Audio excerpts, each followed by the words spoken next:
1 अक्टूबर के Gurukul prep daily podcast में आपका स्वागत है। अपडेट। एक महत्वपूर्ण दिन। अंतर्राष्ट्रीय वृद्धजन दिवस 1 अक्टूबर। अंतर्राष्ट्रीय वृद्धजन दिवस संयुक्त राष्ट्र महासभा के संकल्प 45/106 में इसकी उत्पत्ति है, जिसे दिसंबर 1990 में अपनाया गया था। 1 अक्टूबर को प्रतिवर्ष मनाया जाने वाला इस दिवस का उद्देश्य दुनिया भर में वृद्ध व्यक्तियों के सामने आने वाली चुनौतियों और मुद्दों के बारे में जागरूकता बढ़ाना है। यह वृद्ध व्यक्तियों के सम्मान और देखभाल के महत्व को बढ़ावा देने और समाज में उनके महत्वपूर्ण योगदान को उजागर करने का प्रयास करता है।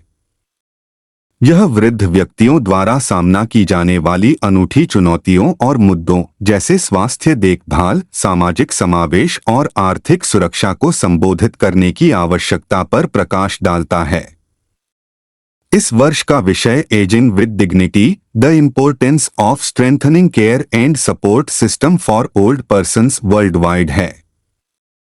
अपडेट। 2 महत्वपूर्ण दिन। अंतर्राष्ट्रीय कॉफी दिवस 1 अक्टूबर।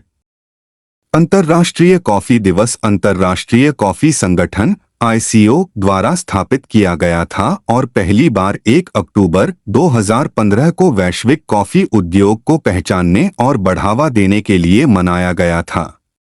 इस पालन का उद्देश्य कॉफी के आर्थिक, सामाजिक और सांस्कृतिक महत्व को उजागर करना है, साथ ही टिकाऊ कॉफी प्रथाओं, निष्पक्ष व्यापार और दुनिया भर में कॉफी उत्पादकों के सामने आने वाली चुनौतियों के बारे में जागरूकता बढ़ाना है। यह कॉफी उद्योग में स्थायी और नैतिक प्रथाओं को बढ़ावा देने, कॉफी किसानों की कड़ी मेहनत को उजागर करने और उनके सामने आने वाली चुनौतियों के बारे में जागरूकता बढ़ाने के अवसर के रूप में कार्य करता है। इस वर्ष की theme coffee, your daily ritual, our shared journey है। अपडेट। 3 महत्वपूर्ण दिन। विश्व शाकाहारी दिवस 1 अक्टूबर। विश्व शाकाहारी दिवस हर साल 1 अक्टूबर को शाकाहार के लाभों के बारे में जागरूकता फैलाने के लिए मनाया जाता है और यह पर्यावरण पदचिह्न को कम करने में महत्वपूर्ण भूमिका निभाता है।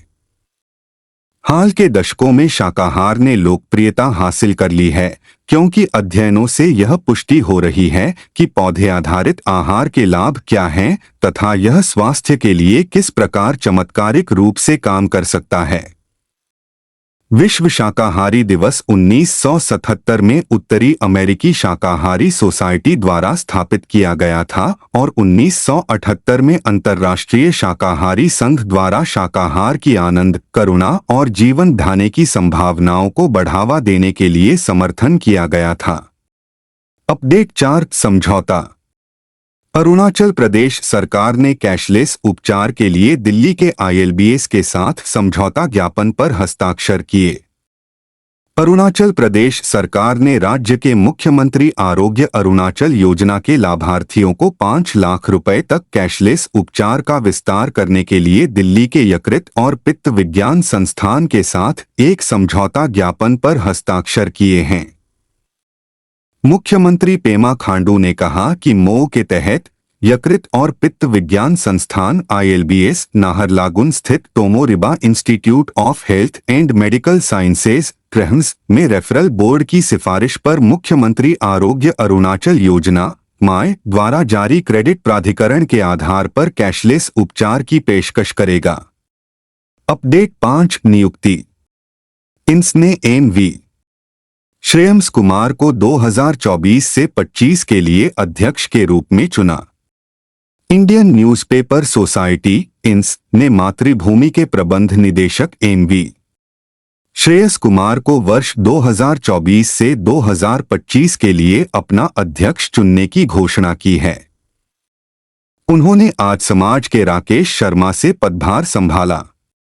कुमार की नियुक्ति के अलावा इस अवधि के लिए चुने गए अन्य प्रमुख पदाधिकारियों में शामिल हैं सन्मार्ग के विवेक गुप्ता को उपाध्यक्ष, लोकमत के करण राजेंद्र दर्डा को उपाध्यक्ष और अमर उजाला के तन्मय माहेश्वरी को मानद कोषाध्यक्ष।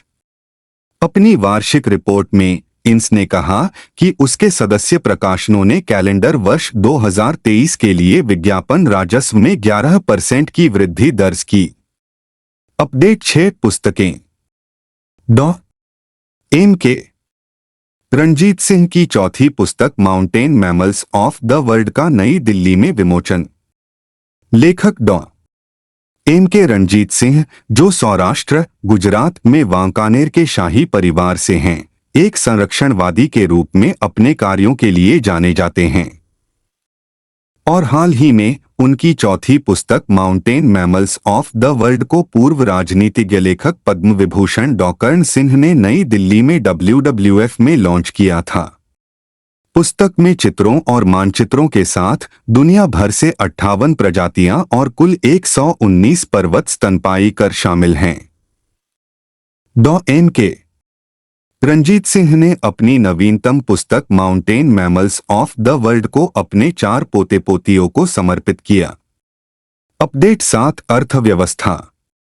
GST परिषद ने मुआवजा उपकर पर मंत्री समूह की स्थापना की। वस्तु एवं सेवा कर GST परिषद ने वित्त राज्य मंत्री पंकज चौधरी की अध्यक्षता में 10 सदस्यीय मंत्री समूह का गठन किया है, जो मार्च 2026 में क्षतिपूर्ति उपकर समाप्त होने के बाद विलासिता, पाप और अवगुण वस्तुओं पर कराधान के बारे में निर्णय करेगा। मंत्रिसमूह गोएम, जिसमें असम, छत्तीसगढ़, गुजरात, कर्नाटक, मध्य प्रदेश, पंजाब, तमिलनाडु, उत्तर प्रदेश और पश्चिम बंगाल के सदस्य शामिल हैं, 31 दिसंबर तक परिषद को अपनी रिपोर्ट सौंपेंगे। मंत्री समूह के समक्ष कार्य काफी महत्वपूर्ण है, क्योंकि उसे यह सुझाव देना होगा कि यह उपकर के रूप में जारी रहेगा या अतिरिक्त कर के रूप में। अपडेट 8 राष्ट्रीय पंचायती राज मंत्रालय हितधारकों को एक साथ लाने के लिए कर रहा कार्यशाला की मेजबानी। केंद्रीय पंचायती राज राज्य मंत्री प्रो. SP सिंह बघेल ने 30 सितंबर 2024 को डॉ. अंबेडकर इंटरनेशनल सेंटर, नई दिल्ली में जन योजना अभियान 2024 सबकी योजना सबका विकास अभियान पर राष्ट्रीय कार्यशाला का उद्घाटन किया। पंचायती राज मंत्रालय 30 सितंबर 2024 को जन योजना अभियान 2024 सबकी योजना सबका विकास पर एक राष्ट्रीय कार्यशाला का आयोजन कर रहा है, जिसे 2 अक्टूबर 2024 को देश भर में शुरू किया जा रहा है, ताकि पंचायती राज संस्थानों PRI के सभी 3 स्तरों पर पंचायतों में विकास योजनाओं की तैयारी के लिए वार्षिक अभ्यास की शुरुआत की जा सके। अपडेट 9 योजनाएं और समितियां। रेल मंत्रालय ने कुंभ मेले के लिए 992 विशेष रेलगाड़ियां और 933 करोड़ रुपए के साथ निवेश की तैयारी शुरू की। रेल मंत्रालय आगामी कुंभ मेले की तैयारियों में कोई कसर नहीं छोड़ रहा है, जिसमें 992 विशेष ट्रेनें चलाने और बुनियादी ढांचे और सुविधा उन्नयन के लिए 933 करोड़ रुपए का आवंटन करने की योजना है। यह विशाल धार्मिक समागम 12 जनवरी से प्रयागराज में आयोजित होने वाला है, जिसमें अनुमानित 30 करोड़ से 50 करोड़ भक्त शामिल होंगे। तीर्थयात्रियों के लिए निर्बाध यात्रा सुनिश्चित करने के साथ रेल मंत्रालय प्रयागराज डिवीजन और उसके आसपास के क्षेत्रों में 3,700 करोड़ रुपए की अनुमानित लागत से रेलवे पटरियों को दोगुना करने पर काम कर रहा है। अपडेट 10 राज्य रक्षा मंत्रालय तकनीकी गलियारे में यातायात गड़बड़ी को हल करने के लिए भूमि साझा करने पर सहमत। पूर्वी बेंगलुरु के तकनीकी गलियारे को कुछ बहुत जरूरी राहत देते हुए रक्षा मंत्रालय ने बेलंदूर रोड को चौड़ा करने के लिए लंबे समय से लंबित काम की सुविधा के लिए लगभग 12 एकड़ भूमि सौंपने पर सहमति व्यक्त की है। 12मासी यातायात ग्रिड को हल करते हुए रक्षा मंत्रालय के कदम से केंद्रीय व्यापार जिला CBD क्षेत्रों से बेंगलुरु के पूर्वी हिस्सों तक निर्बाध पहुंच प्रदान करने में मदद मिलेगी। इसके अलावा रक्षा मंत्रालय ने बेंगलुरु में सड़क चौड़ीकरण के लिए बृहत बेंगलुरु महानगर पालिका BBMP को और 10 एकड़ जमीन सौंपने के लिए सैद्धांतिक रूप से सहमति व्यक्त की है।